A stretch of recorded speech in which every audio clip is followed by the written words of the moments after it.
So I'll talk about the colors now, and I'll mention them during the video, or I'll mention them as a note on the video so you can see all of the colors.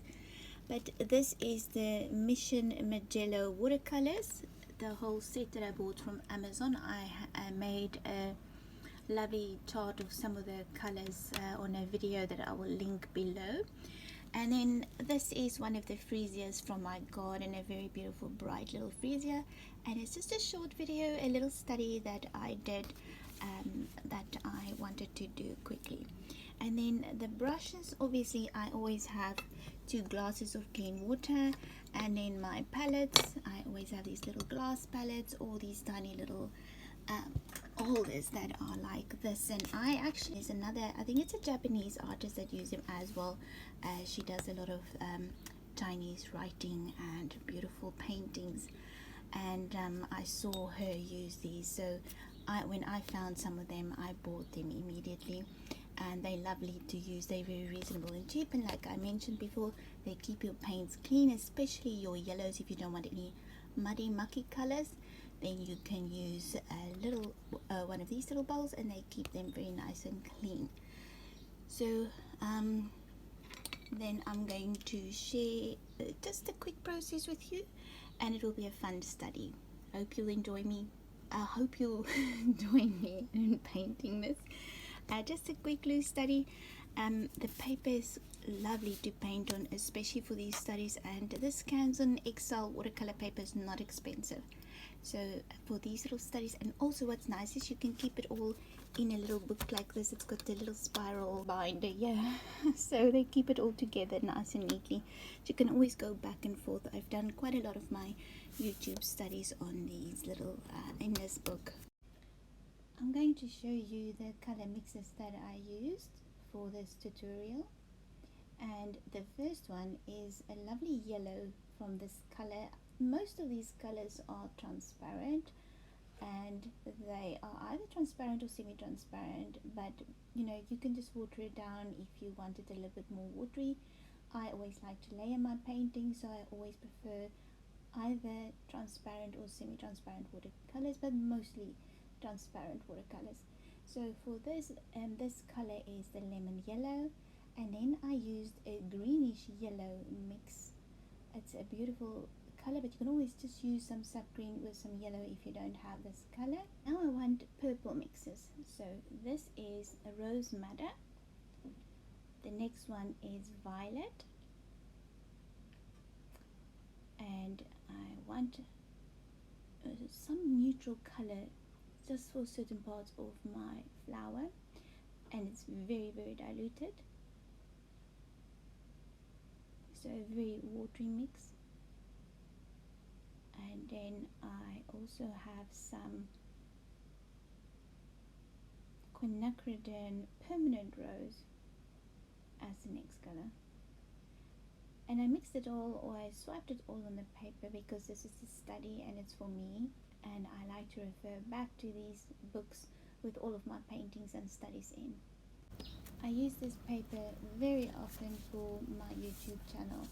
I love this paper. It's Canson XL watercolor paper, 300 GSM, and it is a 3, but it's a lovely paper. And this is a Winsor & Newton number 0 brush. I want a brush with a very nice tip, and then a very small 0 brush, and then I have my Kum number 5, a fatty eraser, and then 2 glasses of clean water, a tiny little eraser for the finer little detail. Those little ones are amazing.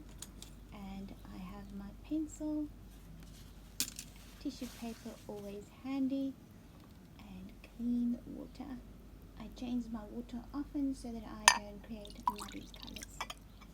So just keep a glass handy with clean water, filter water, and make sure that you clean it often. And this is my little line drawing. A study, it's just a quick fun study for me, so I'm not going to go into too much detail. I know what I want. I can see the reference photo right next to me, and I'm just going to drop in these colors. It is quite a loose watercolor painting, so I add a bit of detail, but it's not too overly done, so that will be for a different study. This is just a quick study for me to show the colors or to share the colors, and so that I can remember the colors, because my freesias are going down now, so they're not so beautiful anymore. I already mentioned all the colors on the previous section or previous part of this video, but on my palette I have some of that lemon yellow with the greenish yellow mix, and I just drop it in so the paper is slightly wet. Oops, I bumped the camera. So I paint in sections, so I divide it all in parts, and then I paint that one section, and then I will move on to the next section. I want each part to dry completely before I layer the next layer of paint. If the paper is wet enough, I can go back and add some more of my paint, but mostly I will wait for the paint to dry completely. You'll also see that I leave some highlighted sections on certain parts, so that I don't touch some of the previous sections that I painted. And one thing with watercolors, what you want to do is you want to make sure that your hands are clean. You don't have any oil on your hands, you don't have any cream on your hands. So make sure that you wash your hands, so that because the minute you have oil or cream on your hands, if you paint on that section and it touches your paper, the paint won't go onto those sections if it's too oily. So just make sure that your hands are very clean and it's not oily, or you don't have any cream on there. And for these parts, I'm just dropping in the colors and going in a bit more darker. You can see I still leave some of that highlighted sections there or lighter sections there, so that I can go back later and I will use a wash to soften all of those details. I'm going to play a little bit of music so that you can sit back and watch and enjoy the video.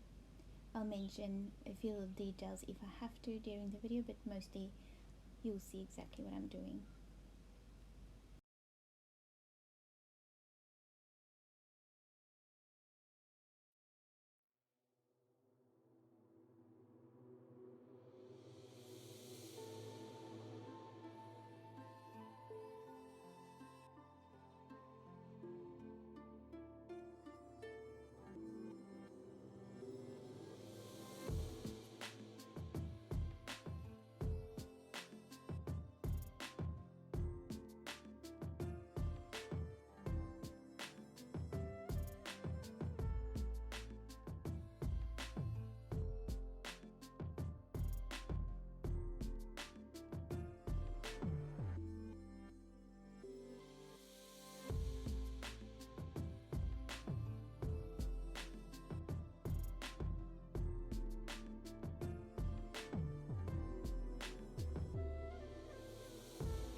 and then I pull it towards the lighter section so I can manipulate how much water and how much pigment I want to flow in those parts.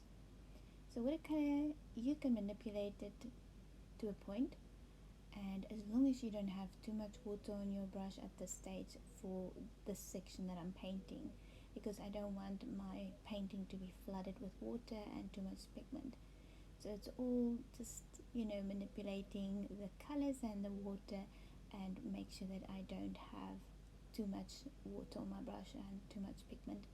That is the way that I can achieve all of these detail right here on this section of the flower where the purple and the green mix together. My colors are a lot thicker now because I'm trying to add in as much detail as possible. So as I paint and get closer to the end and I'm starting to create all of those details that you can see I'm doing now, the colors are a lot thicker and I don't have too much water on my brush. So just enough to play with the colors and to create all of those little details that I can see. I also make sure that my painting and the parts that I add the color in is completely dry. If some of these parts are wet, the pigment will just flow in there, and all the sections that I want to keep neat or separated will all be flooded and be a total mess. So I make sure that I wait for each section to dry completely before I add the next layer. That way I won't mess up my painting. And if I notice some sections is still very wet, I just use my brush on a tissue and then I just wipe it and dab it on the tissue paper. If my brush is dry, I can lift out some of the paint, and as long as I do it quickly, it won't stain the paper too much. So a little bit more of the green mix,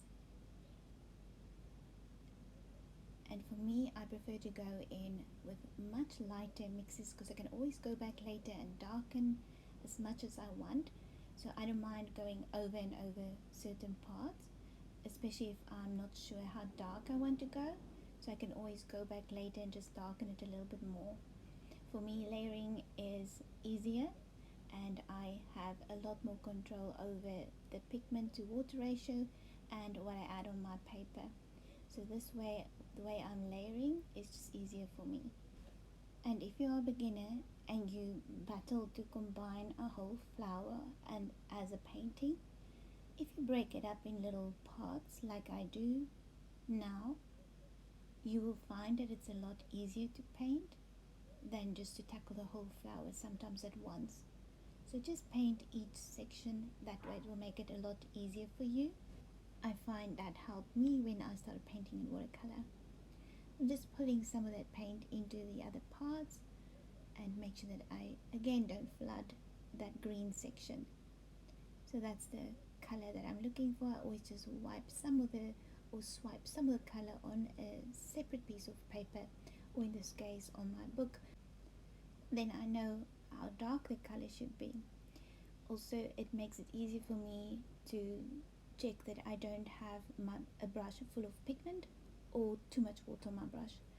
That way I won't flood my paper with too much pigment. So wiping your brush on a piece of tissue paper or on a piece of paper, it will make it easier to manipulate the color on my painting. And when I'm near the end of my painting, this is when the fun starts, and I love to help it come together. So I sometimes use a brush with clean water just to combine the whole painting with like a yellow, very watery yellow mix, as you can see I just do right there, and it just brightens up that whole stem of this freesia. And it just, when the painting's sometimes a little bit dull and you just add a glaze over it, it just changes the color slightly and it just brings it all together. I like to do that sometimes with especially green parts, where green can sometimes dry a little bit bland, and by doing this it just helps it to brighten up a little bit. So this is a sepia color that I dropped in here. I want to darken this section right here and I just use my brush to dab it on there because it's still a little bit wet, just to create a little bit more of a 3D look, or I don't want a flat flower on my paper. And you can just see how by darkening certain parts it pushes the other parts forward, and it just changes your flower completely. It is so amazing. Anyway, I hope you enjoyed this short mini tutorial. If you liked it, you can subscribe to my channel, and you can press the bell button so that you will be notified every time I upload a new video. I have full step-by-step tutorials on Patreon, and on YouTube they are a little bit shorter, but sometimes we add more detail to some of our paintings, like in this case, just in this with this study. And sometimes I like to paint loose flowers.